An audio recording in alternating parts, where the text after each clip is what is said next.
1절부터 13절까지 말씀 봅니다. 시편 65편 1절에서 13절까지 말씀.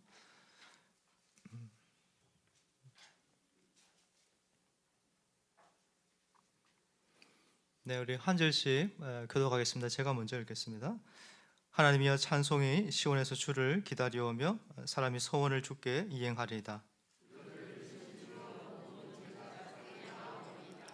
죄악이 나를 이겨싸우니 우리의 허물을 주께서 사하시리이다.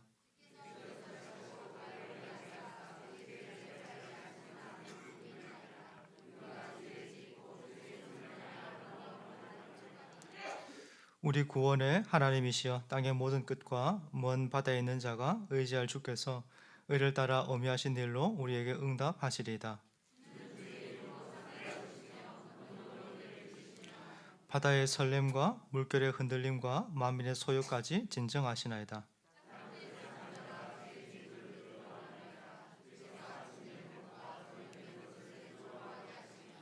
땅을 돌보사 물을 대어 심히 윤택케 하시며 하나님의 강에 물이 가득하게 하시고 이같이 땅을 예비하신 후에 그들에게 곡식을 주시나이다.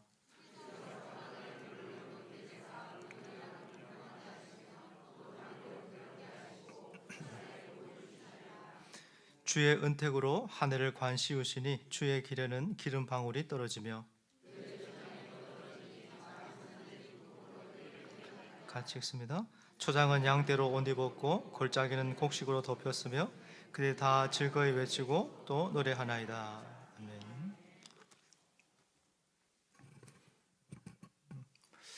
우리 읽은 이 시편 65편은 하나님을 향한 찬양시이면서 동시에 그 찬양 가운데 하나님께 드리는 깊은 감사의 내용이 담겨져 있는 감사시입니다. 주제는 하나님께서 베푸신 그 복과 은혜가 온 땅의 구석구석에 가득하다 하는 것이 전체 주제입니다. 그래서 이와 같은 하나님의 은혜에 인하여서 우리가 기뻐하고 또 그분을 마음껏 찬양하면서 본질적으로 그분 하나님께 감사하자 하는 것이 본문의 내용입니다. 그러면은 여러분, 이 하나님의 복은 어디에 있어요? 하나님의 복이 온 땅에 충만하게 가득가득 구석구석에 다 있는 것인데, 시인이 가장 먼저 말하는 하나님의 복이 어디에 있습니까? 우리 4절 보시면은 제가 읽겠습니다. 주께서 택하시고 가까이 오게 하사 주의 뜰에 살게 하신 사람은 복이 있나이다. 우리가 주의 집 곧 주의 성전의 아름다움으로 만족하리이다. 여러분, 주님의 복은 우리가 금방 읽은 말씀처럼 성전에 있습니다. 주님의 임재가 있고 또 성도들 간의 사귐과 교통과 나눔이 있는 그 성전에 하나님의 복이 있어요. 온 천지와 천하 만물에 복이 있지만은 가장 먼저 주의 성전에 복이 있다 이렇게 말하는 것입니다. 왜냐하면은 이 성전에 바로 하나님의 임재가 있기 때문이고 또 성도들 안에 참 사랑과 교통과 사귐이 있기 때문에 그렇습니다. 그러나 또 성경에만, 이 성전에만 하나님의 복이 있는 것이 아니고 어디에도 있어요? 5절 보십시오. 우리 구원의 하나님이시여, 땅의 모든 끝과 먼 바다에 있는 자가 의지할 주께서 의를 따라 어미하신 일로 우리에게 응답하시리이다. 그러니까 하나님의 복이 땅의 모든 끝에 있는 사람들, 저 바다 끝에, 땅 끝에 있는 그들도 주님을 찾고 부르면은 주님이 응답하시고 그들 구원하시면서 복 주신다고 말씀하고 있어요.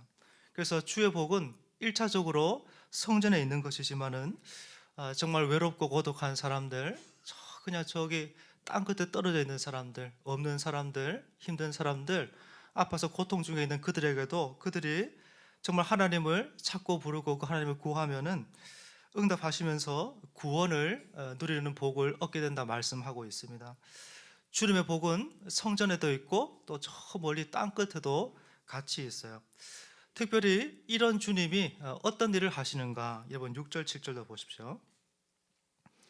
주는 주의 힘으로 산을 세우시며 권능으로 띠를 띠시며 바다의 설렘과 물결의 흔들림과 만민의 소요까지 진정하시나이다. 여러분, 하나님이 권능으로 당신의 아주 독특한 유일한 그 힘으로 뭘 하시는 거예요? 산을 세우십니다. 그냥 우리가 이렇게 바라볼 때 그냥 산은 산일 뿐이에요. 그냥 처음부터 원래부터 그 자리에 있었던 것처럼 그렇게 보입니다. 그러나 시인의 고백을 근거로 해서 이렇게 보면은 성경에 기록되어 있는 오늘 말씀에 근거해서 이렇게 보면은 하나님께서 당신의 능력으로 산을 참 산답도록 그렇게 세우셨다 말씀하고 있는 거예요. 산이 저렇게 서 있는 거는 뭐 중력의 법칙이나 아니면은 세상에 어떤 질서에 의해서 세워져 있다 이렇게 보기보다는 정말 하나님이 당신의 능력으로 산을 딱 이렇게 붙들어 세워서 산이 산답도록 아주 견고하게 세우셨다 말씀하고 있는 거예요. 바다가 파도와 굉장히 큰 어떤 거친 그 설렘으로 땅을 확 넘어서 침범해서 들어올 것 같은데 하나님께서 권능으로 띠를 이렇게 띠시면서 바다의 선을 다 그었다는 것입니다. 그래서 아무리 바다의 파도가 막 거슬고 막 풍랑이 거세게 막 험하게 그렇게 인다 해도 당신의 능력으로 이 바다가 일정한 선을 넘어오지 못하도록 바다를 막 그 풍랑을 막 진정시키면서 넘지 못하도록 선을 그었다 말씀하시는 거죠. 또 나라들이 일어나서 서로 막 싸우고 전쟁을 할 때에도 그 전쟁과 싸움이 일정한 지역과 선을 넘지 못하도록 하나님께서 권능으로 전쟁을 이렇게 멈추시면서 선을 그었다 말씀하시는 거예요. 그래서 이 땅에 산은 정말 산되도록 또 바다는 바다가 되도록 나라는 뭐 전쟁이 없는 것은 아니지만 나라는 질서와 조화 속에 이렇게 거하도록 하나님께서 권능으로 띠를 딱 띠시면서 이 모든 것들을 통치하고 제어하고 간섭하시고 다스린다 말씀하고 있어요. 그렇기 때문에 여러분 이 땅에 일어나는 그 일이 어떤 일이 가능하게 만드신 거예요. 8절 보시면은 땅 끝에 있는 자가 주의 징조를 두려워하나이다. 주께서 아침 되는 것과 저녁 되는 것을 즐거워하게 하시며 말씀하고 있어요. 우리가 저와 여러분들이 하나님의 이와 같은 일하심, 또 능력, 또 권위 이런 거 바라보면서 마음 안에 경외심이 막 이렇게 하나님을 경외하는 마음이 막 일어나게 되면서 그 결과가 뭐예요? 아침을 즐거워하고 저녁을 기뻐할 수 있도록 하나님이 도와주십니다. 여러분 이게 무슨 말일까요?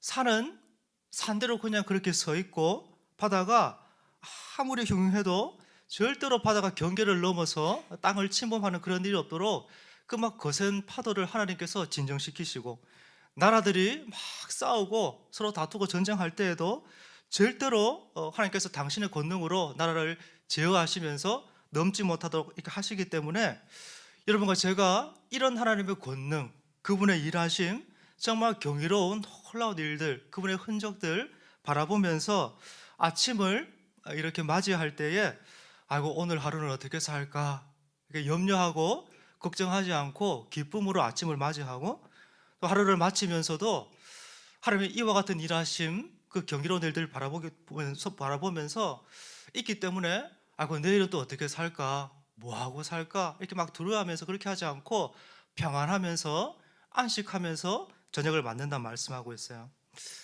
여러분 믿음을 갖는다는 것은 또 하나님을 아는 그 지식을 갖는다는 것은 한 사람의 생애에 얼마나 놀라운 일인지 몰라요. 이전에는 밤이 굉장히 무서웠습니다. 어릴 때 특별히 뭐 전기가 없는 그런 적이 뭐 가게 되면은 꼭 귀신 나올 것 같았어요. 왜 그럴까? 왜 밤만 되면 귀신 나올 것 같을까? 이렇게 곰곰이 생각해 보니까 어릴 때부터 전설의 고향을 많이 봤죠. 그래서 귀신 누님들은 꼭 이렇게 밤에 다 나오잖아요. 그래서 뭐 소복 입은 누나들, 뭐 꼬리 9개 달린 누나들이 막 죽일 듯이 째려보면서 간 달라 그러니까 왠지 다 뺏어 줘야 될 것 같고 그래서 너무 무섭고 밤에 막 그분들이 다 나올 것 같아요. 근데 어느 날 제가 이제 하나님의 창조하심, 그분의 일하심에 대한 강의 말씀을 쭉 들으면서 밤도 하나님이 지으신 세계이구나 하는 것이 깨달아졌어요. 물론 뭐 그전에도 밤은 하나님이 지었죠. 그러나 그게 깨달아졌고 믿음이 이렇게 열린 거예요. 그러니까 그렇게 무섭던 밤이 무섭지 않았어요. 이 밤을 지으신 하나님의 성품, 달이 이렇게 비치고 밤이 캄캄한데 너무 아름답게 보이면서 지체들과 함께 그 밤을 지으신 하나님 찬양하는데 참 감격이 있었습니다. 또 아침에 저는 이렇게 어릴 때는 아침에 눈 뜨는 거 참 싫었어요. 또 살아야 되니까 이 지긋지긋한 하루를 이 삶을 싫어 죽겠는데 별로 안 살고 싶은데 또 막 눈만 뜨면 또 해가 뜨니까 막 죽을 지경에 죽겠어요.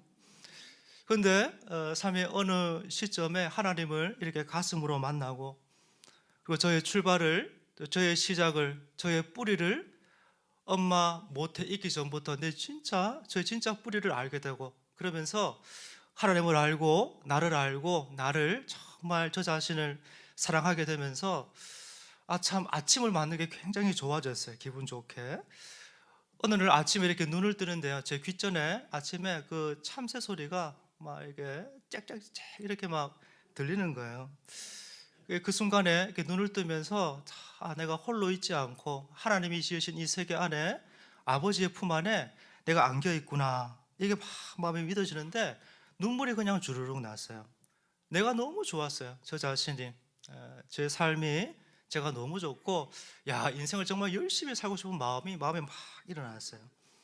여러분, 시인이 아침과 저녁을 정말 기쁨으로, 즐거움으로 이렇게 맞이하는 것은 하나님께서 권능으로 역사하시고 일하시고 임재하시기 때문에 그렇다고 고백해요. 그냥 원래 그런 것이니까, 자연스러운 것이니까 그런 것이 아니고, 하나님이 아주 구체적으로 능력으로 권능으로 띠띠면서 내 삶에 구체적으로 역사하시고 그런 것을 이렇게 고백하고 있는 거예요. 그래서 하나님의 이 일하심, 이 권능을 바라보면서 믿음의 세계가 시인이 이렇게 열린 것입니다. 이 믿음이 정말 시인의 아침과 저녁을, 그의 전생애를 기쁨으로 바꾼 거죠. 특별히 오늘 본문이 참 우리에게 보여주는 정말 아름다운 내용은 그 다음부터 이렇게 나오는데요, 그게 뭔가 이렇게 보니까요, 하나님께서 우리가, 저와 여러분이 손을 움직여서 행하는 그 모든 것에 우리 하나님이 복을 막 부어주세요. 어떤 모양으로 주시는가? 9절 10절 보십시오. 땅을 돌보사 물을 대어 심히 윤택하게 하시며 하나님의 강에 물이 가득 차게 하시고, 이같이 땅을 예비하신 후에 그들에게 곡식을 주시나이다. 주께서 밭고랑에 물을 넉넉히 대사 그 이랑을 평평하게 하시며 또 담비로 부드럽게 하시고 그 싹에 복을 주시나이다. 옛날처럼 이렇게 농사하던 시절에 제일 중요한 것은, 오늘도 그렇지만 역시 물입니다. 물이 풍성해야지 곡식을 충분히 또 풍성하게 얻기 때문에 그렇습니다. 그래서 하나님이 밭에 당신의 강에서부터, 하나님의 강에서부터 물줄기를 열어가지고 막 물을 이렇게 막 대시는데, 그래서 땅을 아주 윤택하게 하시고 또 이랑을 평평하게 만들어서 물이 쏟아지고 부어지고 나면은 이게 딴 데로 흘러가지 않도록 물을 잘 머금도록 하십니다. 그리고 그 위에 이렇게 씨앗이 떨어지면은 싹이 잘 나고, 그 싹 위에 이른 비와 늦은 비를, 적재적소에 가장 적실한 때 하나님이 이른 비와 늦은 비를 기가 막힌 타이밍에 다 이렇게 주시면서 곡식이, 씨앗이 필요한 양분을 잘 흡수하고 자라서 풍성한 곡물을, 열매를 맺게 되는 거예요. 그래서 여러분과 제가 참 땀 흘려서 수고하는, 여러분이 수고하고 땀 흘리는 그 모든 것에 하나님이 열매를, 풍성한 결과를 주시는 그 일이, 은혜가 여러분 살아가는 이 땅의 생애 삶에 있다고 말하는 거예요. 여러분, 그렇기 때문에 하나님의 복은 어디에 있어요? 여러분의 일터에, 여러분이 정말 땀 흘려 수고하는 삶의 모든 자리에 하나님의 복이 가득하다 말씀하고 있어요. 여러분, 이런 하나님의 복을 시인이 어떻게 노래하는가? 본문에 11절부터 13절 한번 보십시오. 표현들이 참 아름다운 표현인데 이 말씀은 같이 한번 읽으면 좋겠습니다. 11절부터 13절까지 같이 읽습니다. 주의 은택으로 하늘을 관시우시니 주의 길에는 기름방울이 떨어지며 들의 초장에도 떨어지니 작은 산들이 기쁨으로 띠를 띄었나이다. 초장은 양떼로 옷 입었고 골짜기는 곡식으로 덮었으며 그들이 다 즐거이 외치고 또 노래하나이다. 본문에 하나님께서 우리가 살아왔던, 저와 여러분이 살아왔던 그 한 해 전부를 은혜와 풍성한 축복으로 관을 씌워주셨다 표현해요. 여기 관을 씌웠다 하는 이 표현은 아름다운 옷을 입혔다 그런 말이거든요. 그러니까 한 해를 아름다운 옷을 입힌 것으로 이렇게 표현하고 있습니다. 그래서 한 해 동안 참 많이 수고하시면서, 여러분들이 애쓰시면서 여기까지 열심히 달려오셨는데, 하나님께서 이 한 해를 정말 복으로, 풍성한 은혜로 복 주시고 은혜 주셨다 이렇게 말씀하는 거죠. 근데 요거를 하나님께서 어떤 방법으로 하시는가? 본문의 11절 하반절에 보니까요, 주의 길에는 기름방울이 떨어지며 합니다. 여러분, 우리 주님이 가시는 곳마다 무슨 일이 있어요? 기름방울이, 주님으로부터 떨어지는 그 기름방울이 곳곳에 다 떨어져서 가시는 곳곳마다, 우리 주님 가시는 곳곳마다 땅이 비옥하게 됩니다. 땅이 정말 비옥해지고 윤택해지니까 12절에 들의 초장이 기쁨으로 띠를 띄었습니다. 이 말은 정말 곡식이 풍성하게 열매를 가득가득 맺었다는 말이죠. 그리고 13절에 보면은 초장은 양떼로 옷을 입었다 이렇게 표현되어 있죠. 여러분, 초장이 양떼로 옷을 입었어요. 우리나라에서는 이런 장면 보는 게 참 쉽지는 않지만은 외국이나 다른 나라 같은 데 가보면은 정말 그 드넓은 정말 그 비옥한 땅에 여러 종류의 풀이 정말 많이 이렇게 자라 있고 그 위에 양들이 가득하게 모여서 풀을 뜯고 있습니다. 이런 광경을 지금 이렇게 표현하는 거예요. 이 들판이 양떼를 입었다, 들판이 양떼로 옷 입었다 말하는 거예요. 들판이 얼마나 비옥하고 정말 풍성한지 양떼들이 풀을 뜯어서 먹고 있는데 빈틈을 찾아볼 수 없을 만큼 양떼로 가득하다라는 거예요. 그래서 그렇게 양떼로 옷을 입었다 이렇게 표현할 만큼 풍성한 소출을, 열매를, 곡식을 결과를 주셨다. 거기다가 들판만 그런 것이 아니고 13절에 보니까요, 골짜기는 정말 곡식으로 뒤덮였어요. 모든 골짜기에 가는 곳곳마다 주님이 기름을 이렇게 흘려주셔가지고 곡식으로 다 덮였고, 그래서 결과적으로 13절 맨 마지막에 보니까 그들이 다 기뻐하면서 즐거워하고 노래합니다. 이번 시인이 눈을 들어서 이렇게 바라보니까 온 세상입니다. 온 세상에, 성전에, 저 먼 바다에, 정말 땅끝에, 또 우리가 정말 땀 흘리면서 저와 여러분이 수고하면서 행한 그 모든 일에, 삶의 터전에, 자연의 만물의 모든 것에 하나님의 복이 미치지 않은 곳이 없다 이렇게 시인이 말하고 있는 거예요. 여러분, 어느덧 우리 기도하실 때도 그렇게 기도하셨는지 그런 것 같은데 2023년이 한 달밖에 안 남았어요. 여러분, 참 바쁘게 정신없이 이렇게 달려왔는데, 여러분, 그 바쁜 걸음 지금 잠깐 한번 멈추시고 여러분 옆에 가장 가까이 있는 사람이 누구인가 마음속에 한번 떠올려 보십시오. 여러분의 사랑하는 아들과 딸들, 또 남편과 아내, 또 정말 귀한 우리 부모님들, 그냥 원래부터 있어 왔기 때문에 그냥 있는 것 같고 자연스러운 것 같지만은 오늘 성경의 본문의 표현을 하면 여러분, 그게 뭔가요? 하나님께서 당신의 능력으로 정말 띄우셔서 가정을 지켜주셨기 때문에 저와 여러분이 이렇게 부족하고 연약한 사람들이 이 가정을 누리는 복을 하나님께서 허락하셨다 말씀하고 있어요. 한 해를 이렇게 마무리하면서 저 가정에 가족끼리 모여가지고 감사의 제목도 잠깐 나누는 그런 시간이 있었거든요. 저 개인적으로도 감사의 제목들 있었지만은 이렇게 나누면서 참 제 마음 안에 무엇보다 하나님께서 저에게 참 귀한 아내 주시고 또 참 사랑스러운 두 자녀 주신 것, 그래서 결혼하고 또 가정을 이루면서 여기까지 큰 탈 없이 하나님께서 인도해 주신 그 은혜, 이끄신 은혜 생각할 때 마음 안에 정말 참 감격이 있었습니다. 여러분, 하나님께서 정말 산이 산되게 하시고 바다 물결이 아무리 흉흉하고 거칠고 험하게 막 일어도 절대로 그 선을 넘지 못하게 하는 것처럼, 그렇게 저와 여러분의 가정을 정말 하나님께서 붙드시고 잡으시고 인도하시고 보호하셨기 때문에 오늘 이렇게 부족하고 참 자격 없는 저와 여러분들이 이 귀한 자녀들을, 부모님들을 정말 배우자를 누리면서 가정을 유지하면서 사는 복을 하나님께서 주셨다 말씀하고 있어요. 여러분, 올해가 가기 전에 여러분 사랑하는 가족들에게 옆에 있어줘서 정말 고맙습니다, 사랑합니다 하는 감사의 표현들 좀 많이 하시는 여러분 되시면 좋겠어요. 이번 주님께서 기름방울을 이렇게 떨어져 주시면서 온 들판에 정말 양떼로 가득하고 골짜기마다 곡물로 이렇게 풍성한 것처럼 우리가, 저와 여러분이 손발을 움직여서 행하는 그 모든 것들이 하나님이 기름방울을 이렇게 떨어뜨려 주시고 하는 모든 일마다 복 주시고 일이 되어지는 것은 그분의 전적인 은혜밖에 없어요.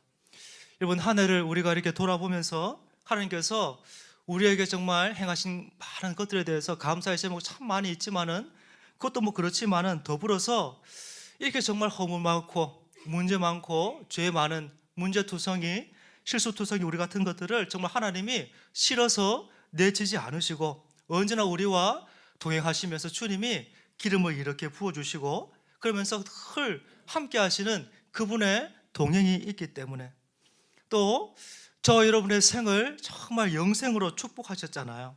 살다가 때가 되면은 몸이 약해지면서 쇠해지면서 사라지고 없어지는 그런 생명이 아니고 정말 살면 살수록 그 가치가 더해지는 더 존귀롭고 더 보배롭고 더 가치로운 영생, 그 생명 우리에게 주신 그 하나님의 정말 은혜 때문에 저와 여러분이 땅을 살아가면서 절대로 우리가 실패함 없이 참된 부유함을 누리는 그 복으로 불러주신 그 은혜 정말 알고 지금도 마찬가지지만 올해도 내년에도 정말 그분 신뢰하면서 달려가는 그 걸음 절대로 포기하지 않고 더 마음을 믿음을 잘 세워서 내년도 우리 남은 생도 그렇게 열심히 잘 달려가야 되겠습니다.